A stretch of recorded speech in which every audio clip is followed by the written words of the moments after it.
So wanted to do a follow-up video to my recent patience video. Basically, the patience video was just talking about how impatient I am in terms of investing and how I had to learn the hard way.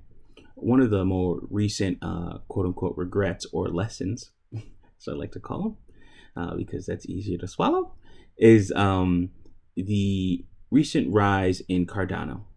Currently, I am back in Cardano, but a couple weeks ago, or sorry, a couple months ago, when I first bought the home, I liquidated my Cardano just so I can actually pay and fund some of the things that I had to buy for the home and things like that, so I can just stay out of credit card debt. Now, it would have been nice if I actually waited a couple months, but you never know. What do they say? Hindsight is 20/20. I mean, it always looks like, damn, I should have done this, but you never know, especially when you're holding the bag on some of these coins for years. So one thing that's very important with patience is also not kicking yourself, not regretting deeply, not deeply regretting some of your previous actions. Understanding that, hey, it's okay. You made the wrong decision on that one. How does this affect you going forward? So recently Cardano's been on a tear, and it's probably up to about 90 something cents, I believe. My current shares are actually, or my current coins are actually doing very well. And I think I invested maybe $1,000, and it's probably up to about 1,500 or something like that with what I got. But if I would have kept those coins, I would have been in a little bit more debt. But this changes, these type of things are necessary to make the changes that you're going to need in terms of investing. Because if I would have kept on to those coins, I think I had about 19,000. I would have been close to about $19,000. Cardano, I think, is going to be a coin that's going to go even higher than that over time, and I think they're going to be huge in in decentralized finance or in digital finance. I listened to a talk the other day about how Bitcoin is, I think it was I think it was Andrew, I think his name is Pompliano, but Pomp of the Pomp podcast. He was talking with Raoul Powell of Real Vision, who I love both of them. And this is a snippet that was taken, or it was a commentary that was done on the Aimstone channel, who I follow quite a bit.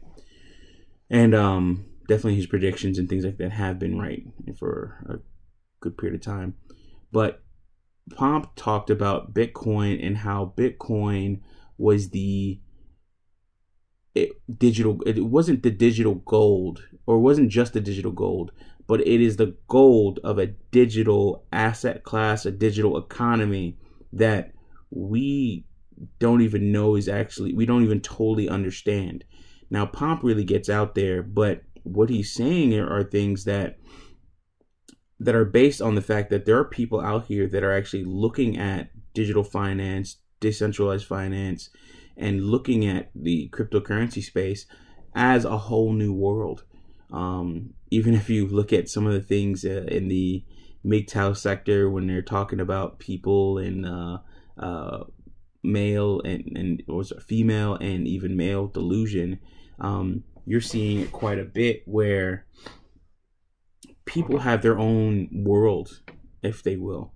So why is it such a stretch that digital finance, cryptocurrencies, and things like that isn't its own world? The internet isn't its own world. When you're looking at a lot of the things that we talk about, even in the MGTOW space,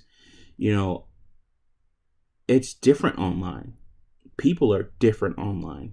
They talk differently. They act differently. These are things that some people say things that you wouldn't say to another person's face, myself included. I have said some egregious stuff in the past, I'm not going to lie, even on panels. I cut that down because I actually would do something in real life. As you get older, you just don't play around with people anymore like that. So it's like, hey, listen, man, I don't want that trouble, even if it's on the internet. And I don't want to invite somebody to, not catch these hands, but catch this lead. But back to the point. But when you think about patience and think about things that you have to do in terms of holding on to something and also believing things and actually modifying your tolerances, then it's very important to understand that with patience can come great reward. With actually having a patience-based mindset and thinking to yourself, hey, this could pay off. And then doing things to ensure that happens. Also, meaning keeping your debt low, keeping your credit card debt low, making sure that you're not spending way too much. So for instance, now I have to pay about $22.75 to finish cutting up my barn and everything like that, and getting that taken down and getting the roof repaired on my pump house. I'm going to be paying that on my credit card. Why? I did that YOLO move on cryptocurrencies. Now, this is extremely risky. I could have taken that money and stayed out of debt, not taken out any debt, kind of take a Dave Ramsey approach to things, and then paid off even some of the debt that I currently have. But I look at what I have in terms of XLM, and even with XLM, if that gets to $1, I'm looking at 19 grand. If it gets to $2 a coin, that's going to be really serious, and that's going to be really good in a sense, life-changing, and it'll accelerate what I'm actually trying to do. So with something like that, you have to have the patience to see that vision out.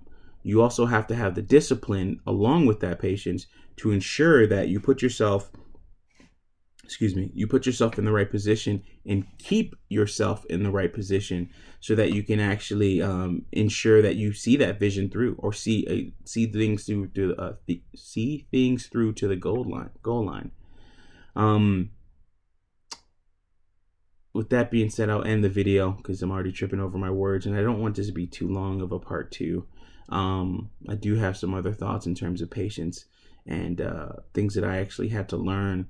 I learned a big lesson from the 2017 bull market and the subsequent 2018 bloodbath in the crypto market. But also, years later, I'm looking at what I did, and I could have actually regained all of that money and more if I would have just held on a little bit longer. But what did I do to screw that up, in a sense? And that's kind of something that I, quote unquote, not battle with, but that I have to deal with, that I have to think about, that I have to really say, hey, Mike, I won't say you messed up, but you missed out. And that hurts sometimes. But learning how to deal with that so that the next time doesn't happen. Alrighty, with that being said, thank you very much for listening. Peace.